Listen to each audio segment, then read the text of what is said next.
here we go again. Minecraft Kids content is among some of the most popular and profitable niches on the YouTube platform, and has been ever since the game came out. It's what I, and probably you if you're watching this video, consumed in some capacity growing up. However, somewhere along the way, things changed, and what once was a community filled with wholesome YouTubers, mostly, who made their content with good morals and intentions in mind, has now been almost completely overrun by selfish vultures who abuse this niche daily, spitting out low-effort, mind-numbing slop content that constantly exposes their viewers to all sorts of shocking, violent, and sexually suggestive imagery for a few extra clicks. All of this was covered in my previous video on the subject. However, what I didn't mention was that I left a lot of things out in that video. Disgusting, harrowing things that probably would have gotten my channel completely demonetized. But after seeing the overwhelming support for my last video and the infinite amount of people commenting their personal, horrifying stories with this content, I feel obligated to get to the bottom of this rabbit hole. A rabbit hole worse than you and I could have ever imagined.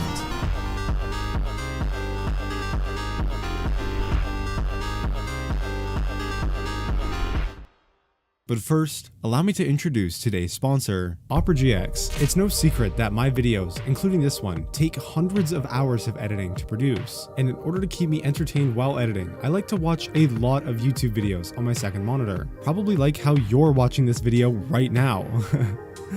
Don't think I don't see you. But for the longest time, I had a major problem in which my old browser was taking up so much RAM to show these videos, where it would often literally crash my computer. However, after switching to Opera GX and using features such as GX Control, which allows you to limit how much RAM and CPU your tabs can use, I've been able to edit for hours and watch my boy Sam Sulek in peace with no issues. Now I know what you're thinking. Caleb, I've already heard of Opera GX, and I know that they have other amazing features such as a built-in VPN and ad blocker, and forced dark mode that works on any page. But did you know that Opera GX now literally has infinite customization? This is thanks to their new feature, GX Mods, where in just a few simple clicks, you can access and download any of the thousands of pre-made mods that are available in their store, allowing you to change things like your wallpaper, background music, and keyboard and browser sounds to a theme that maybe represents your favorite game,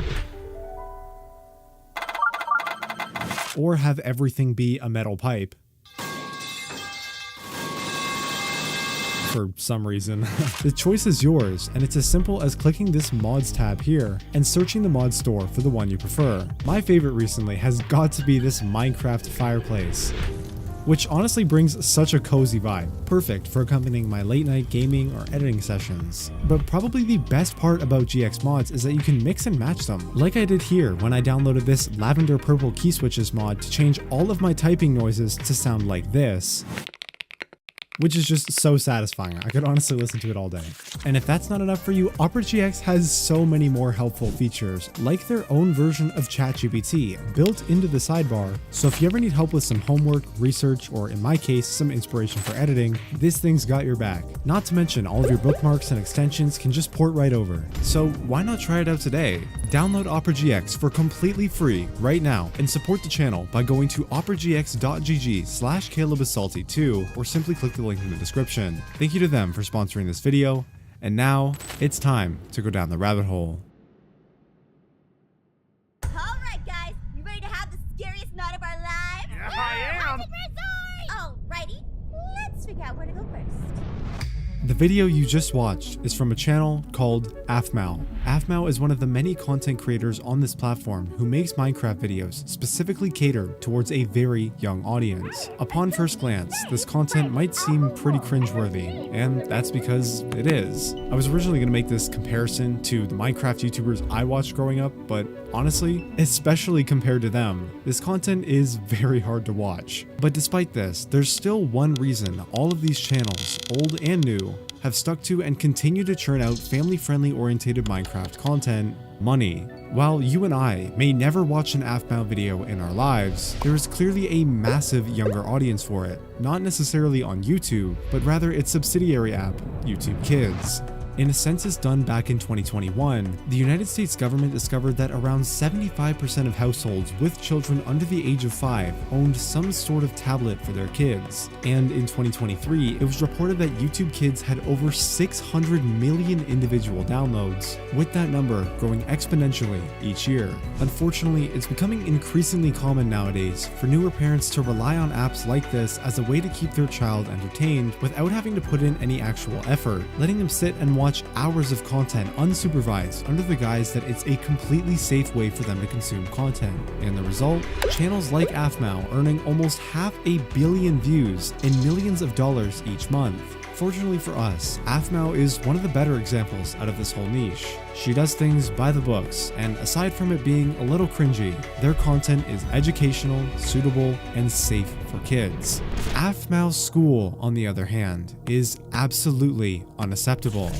They too make Minecraft related videos targeted towards children, however the methods in which they gain their views are a little different. Instead of building a reliable and trustworthy brand that both parents and the young viewers who watch can trust, they resort to imitating an already well-known and trustworthy family-friendly content creator and uploading content that uses their original characters in all sorts of sexually suggestive or straight up violent ways for shock value in order to get more clicks. This manipulative strategy tricks the YouTube algorithm into recommending them alongside videos of the real content creator they're impersonating, sometimes resulting in these fake videos gaining millions more views than the original. I mean, this channel alone has made roughly over $100,000 in just a short year and a half they've been posting content. They also have 118,000 subscribers, which is more than me, so please subscribe. And of course, AFMAO School is just one small example of the many perpetrators who make money this way.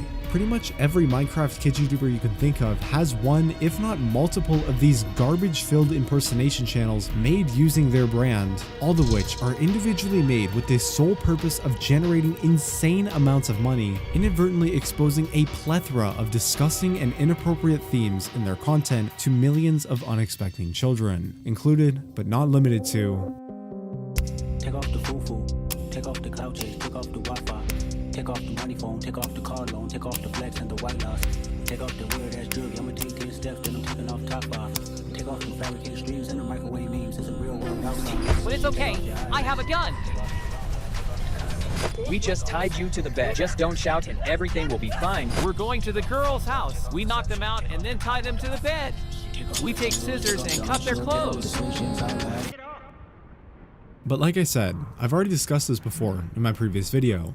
However, what I was very stupid to neglect at the time was that long-form video isn't the only form of media a person can consume on this platform, with the other obviously being YouTube Shorts, to which I've come to learn not only has all of the same problems, but for a myriad of reasons, is actually so much worse. By doing as little as searching up Minecraft in the YouTube search bar, we can find a plethora of different channels posting these quote-unquote Minecraft animations in the Shorts tab, all with preview images that, if left uncensored, would probably get this video demonetized, and all with tens, sometimes hundreds of millions of views each. The main difference between anything I've talked about in the past and these quote-unquote Minecraft animation shorts is the way in which the content gets recommended to viewers. As mentioned previously, the most common strategy for these fake quote-unquote family-friendly channels to lure in new viewers is to create the most shocking and attention-grabbing title and thumbnail they can, whether that be by using gruesome, violent, or sexually suggestive imagery, in order to stand out in the viewer's recommendation feed in comparison to other videos, subsequently resulting in more clicks, more views, and more money. After all, that's the only reason they even exist in the first place. However, YouTube Shorts work a little differently. Since YouTube limits their shorts to a maximum length of only 60 seconds, as well as having no support for custom thumbnails, these channels instead lure the viewers in with the actual content of the video. And yeah, very quickly it becomes apparent that these quote-unquote animations are just straight softcore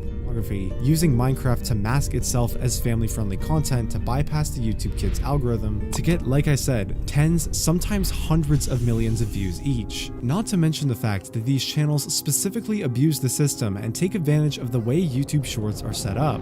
Everyone knows that YouTube Shorts has this sort of doom scroll / infinite scroll interface, where instead of giving the viewer a bunch of random recommendations and then allowing them to specifically choose what kind of content they want to consume, the app practically just shoves a bunch of random videos in the viewer's face without a choice, and no matter how much they might not be interested, they will always watch at least a small portion of it before scrolling away. Channels like 11.3 know this, and that's why they made sure to put Minecraft characters that look like this in the very first second of each video. It's not even like they're trying to hide it. This channel, Alex and Steve Animation, which has 5.3 million subscribers and over 1.6 billion views, not only does the exact same thing, but they also have a direct link to a Patreon account that creates fully NSFW drawings and videos accessible by anybody with just one click. The craziest thing is, this isn't even the first time someone's spoken out about these issues. A handful of creators have already made similar videos, both calling out YouTube on this massive problem, as well as encouraging their audience to mass report any bad channels they've mentioned. But every time, YouTube manually demonetizes and shadow bans the video and the algorithm, specifically for showcasing clips of all the nasty things these channels upload.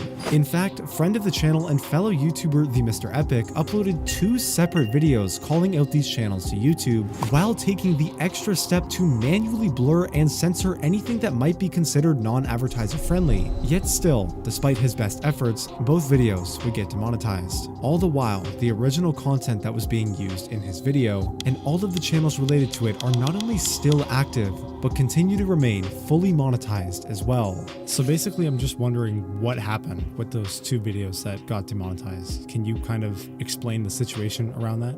First one, which I uploaded last year, that one was demonetized after about, I think, 2 days. Interestingly, what happened was, rather than the video just outright being like a stop being pushed or stop being showed, it actually like did this weird thing I haven't seen before where it like intentionally blurred the thumbnail. I hadn't seen that happen before, but I was like, oh well, that sucks. The second video I then uploaded, which was only a few months ago now, I was a lot more careful. Like I went out of my way to censor it even more. Interestingly, this time I actually got more information because I had like a partner manager who I got around the time, and he gave me an update saying that basically it was the thumbnail once again, despite me obviously censoring it more than the original thumbnails, but also this 1-2 second clip of like, I don't even know what characters they are. They're like some weird like kids characters in like a somewhat provocative looking position from another YouTube video, mind you. Yeah. And that was basically it. And this was after a human reviewer plus my partner manager pushing to get it age restricted, and then nothing could change. So yeah. And at this point, you may be wondering why. Why would YouTube, despite obviously having the resources and ability to do so, still not take any action to fix this glaring issue with YouTube and YouTube Kids, but at the same time actively silence anyone who decides to speak out and make a video about it? Well, we can't be certain, but my personal theory is that YouTube has been aware of it the whole time.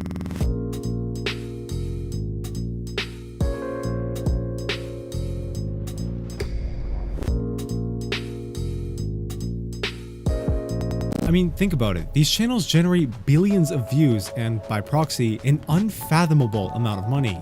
This revenue is generated entirely from the money advertisers pay to have their ads displayed on these videos, which honestly can be a problem in itself. I'm sure Apple would be just delighted to know that their ad is getting placed on a video and where a popular children's character gets buried alive. Like, what?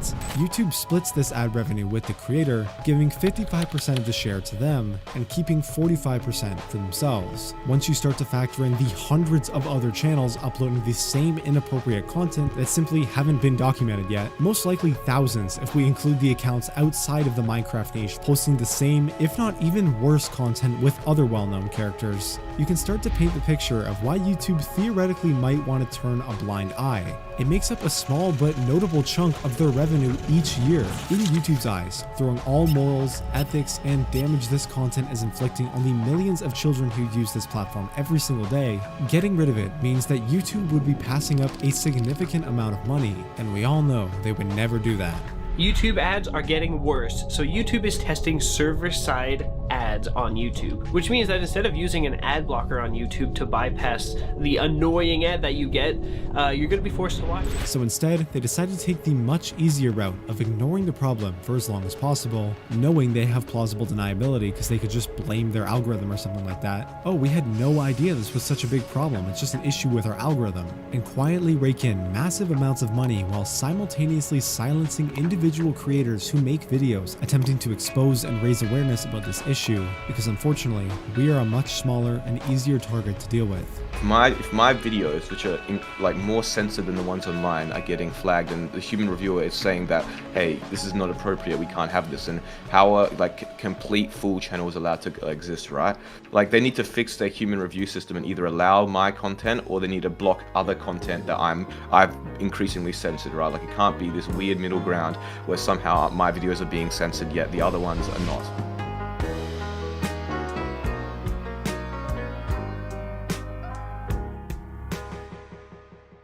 In my previous video, I touched on the proven and lasting side effects that watching this content from such a young age can do to an individual in the long term. Multiple studies have proven that children's ages 0 to 8, the primary target of both YouTube Kids and these channels, are in the most formative years of their life. Everything they do, learn, and consume in these years play a huge part into shaping the type of person they'll be for the rest of their lives. This is why traditional kids programming such as PBS Kids always ends with a positive, educational, and age-appropriate lesson being learned. It's because all shows on the network are specifically designed to support a child's development in these crucial years and promote healthy, positive behavior as seen in their official educational guidelines. But you know what platform isn't properly regulated and is quickly becoming more popular than traditional programming? YouTube and YouTube Kids. Studies show that children exposed to violent and suggestive media at such a young age can develop lasting trauma and create serious damage to the development of the brain. And that's exactly what's reflected in the comments of my last video. Ever since I was 9, I've been exposed to sexual content on YouTube, and ever since then, my life has gotten a lot worse. I keep getting random headaches and can't focus on one thing for more than 60 minutes at a time. I've also had a lot of memory losses due to this content and have sadly developed an addiction. Not me, but my friend used to watch these videos. He developed a severe addiction. It took him months to stop. When I was little, a bunch of these Minecraft and LCD videos popped up, and from then for 8 years I am one who is exposed to this. This is an extremely big problem. I won't say how this is really effective. Messes with the mind. Bro, I used to watch this shit too, and it's given me horrible trauma and got me addicted to it. I just turned 18 a week ago, and YouTube back in 2016, 2017 messed me up in such a big way. I struggled with so much depression, and being exposed to so much vile content ruined my perception on myself and how I act subconsciously. And I've lost a lot of my most important years and lessons where I should have been properly taught about that stuff when I was ready. In their official blog post from February 2021, YouTube announced that the YouTube Kids app had over 35 million weekly users. Since then, the app has almost doubled its total number of downloads. So if we do a little bit of math here, accounting for both of these numbers and other things like trends and higher user engagement, this means that every day, the estimated 70 to 80 million users of this platform have a good chance of being exposed to these kinds of videos and then having to deal with the life-altering, long-lasting effects as a result. At first glance, people might point the blame at the individuals running these disgusting channels, and while they are definitely at fault here, I believe it's actually YouTube that should be held the most responsible. On any social media platform, there will always be malicious people looking to exploit the system for their own personal gain. However, as long as the platform is aware of this and actively tries to fix and prevent those exploits from happening, then the situation can be managed effectively. However, YouTube hasn't exactly had the best track record of doing that. In 2017, parents began to complain that strange videos were popping up on YouTube Kids. So lately, every time I go on YouTube, there's these really strange videos showing up on my trending page. I mean, they seem to be aimed at young kids, but they're super creepy and disturbing. These videos almost always use what are otherwise household family-friendly characters such as Spider-Man and Elsa, doing a variety of blatantly inappropriate or disturbing things, but tagged in such a way as to circumvent YouTube's child safety algorithms and appear on the homepage of YouTube Kids. This phenomenon, would not go unnoticed. As more and more of these channels began to pop up, all with hundreds of millions of views each, the number of concerned parents complaining and demanding a fix from YouTube began to significantly increase, and eventually this disturbing trend would catch the attention of major news outlets who would also begin to raise their alarm bells via a bunch of extremely well-written articles. If you ever let your child watch YouTube videos, we have got a warning for you. Some people are creating disturbing cartoons, making them appear kid-friendly, only to get your children to watch inappropriate content. That's for our consumers. All covering an event commonly referred to as Elsagate. Yet despite receiving mainstream attention, mass reports, and millions of individual complaints, YouTube did almost nothing to fix the situation. Until November 27th of that year, when in a BuzzFeed article, YouTube finally announced they were cracking down on the problem, removing over 150,000 of these inappropriate videos and demonetizing over 2 million more. Please note that this announcement, while positive and overall a pretty big win for the platform, just so happened to occur only 3 days after a bunch of major brands and advertisers had pulled out due to the entire scandal. YouTube, years later, would also get fined $170 million by the FTC, partially for having such a glaring issue with their quote-unquote kids content and child safety rules. As a result of this, YouTube would also update their guidelines to ban any inappropriate use of quote family entertainment characters, and also implement a brand new labeling system, forcing creators to decide whether or not their videos are made for kids. If a video is determined to be made for kids, it will lose a majority of features that normal videos have, such as the comment section, and most importantly, personalized ads and a majority of ad revenue. But if that's the case, then how are these channels, which are clearly targeted towards children, still able to make so much money? And the answer is about as simple as it is aggravating.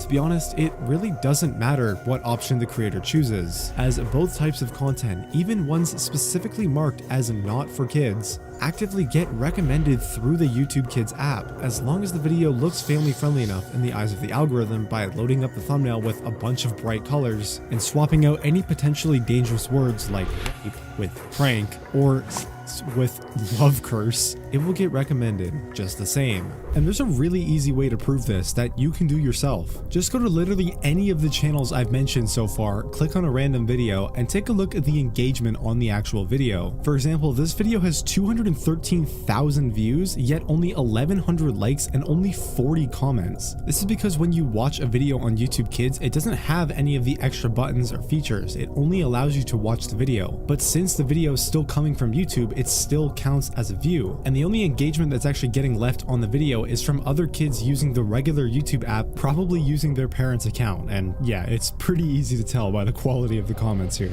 Kind of funny how even though YouTube implemented these supposed changes to make the platform safer, it appears it's now easier than ever to run one of these content farms. Due to its simple editing style, low production costs, hell, even the recent developments in AI technology specifically for voice lines and text-to-speech, it's no problem for a single person with no moral compass and enough free time to start operating a network of these channels, pumping out dozens of these videos a week, all while facing absolutely zero public repercussion or backlash and remaining completely anonymous. In other words, it's the perfect crime. But let's take a step back for a moment and explore a rather outlandish question. What if the owner actually wants to be found? This is Neil. For the sake of anonymity, that's obviously not his real name, but as you can probably guess by now, Neil makes a living by owning and operating one of these Minecraft Kids content farms. However, for many reasons we'll dive into shortly, they might just be the worst of the worst. Because it's one thing to upload this disgusting content with the goal of monetary gain, but what's even more worrying and truly vile is owning channels like these, then trying to communicate with your audience and lure them off the site. Earlier this year, on January 26th, a YouTuber named The Beak uploaded a video showcasing his discovery of a very strange set of channels which impersonate characters from The Amazing Digital Circus, a very popular children's animated series on YouTube, which, for whatever reason, has absolutely taken off and garnered over 500 million views in just the first 2 full-length episodes. In other words, it's just another example of these channels exploiting familiar and trusted family-friendly characters for views, and tricking children into watching content that is all but family friendly. Let's take a quick look at what Neil thinks is acceptable to post.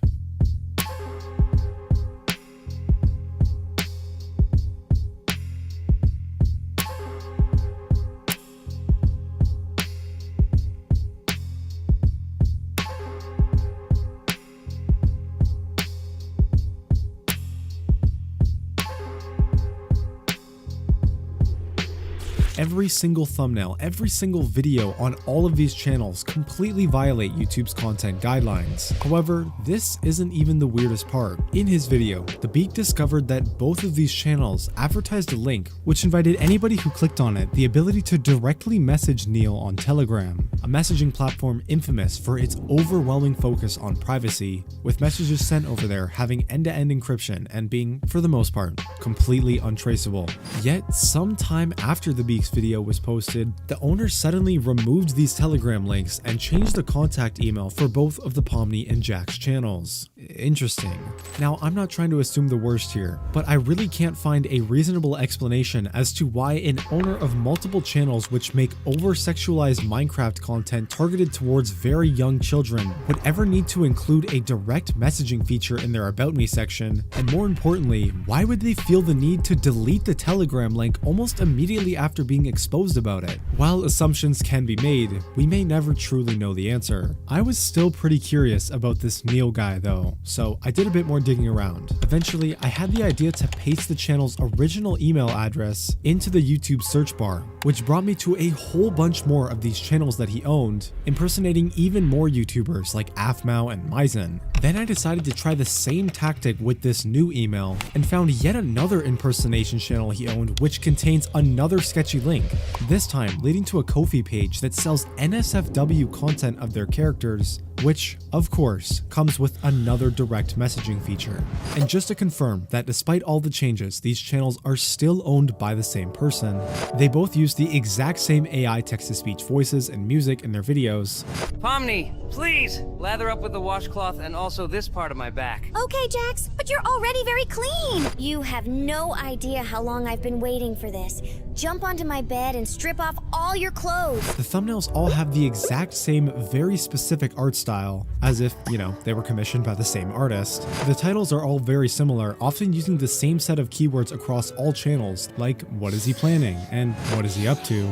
Also, all of the channels were created roughly around the same time in mid to late 2023. It's a common theme for all of these YouTube automation people and content farms to start all of their channels at once, and that's exactly what happened here, with the Jax and Hazbin Hotel channel even being created on the same day. And most importantly, the NSFW Ko-fi page has perks listed in Russian writing, which just so happens to be the exact same language Neil's real first name is displayed on his old Telegram link.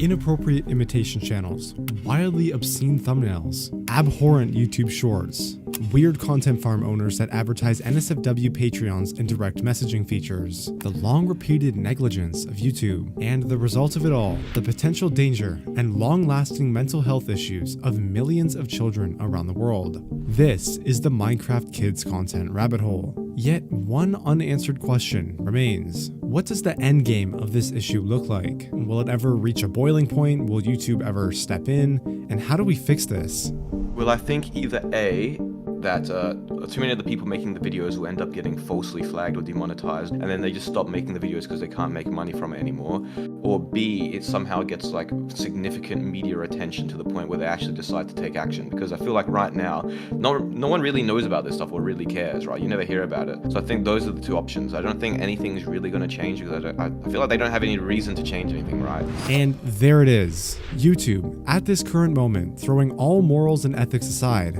has no reason to change or fix this issue. Not exactly the resolution you and I were probably hoping for, but unfortunately, it's the honest truth. If you're somehow a parent or sibling of someone who might be at risk of this content, my best advice would be to simply monitor what they're watching online. And if that's too hard, just delete the app entirely and let them watch like Arthur or something, I don't know. And lastly, thank you for watching.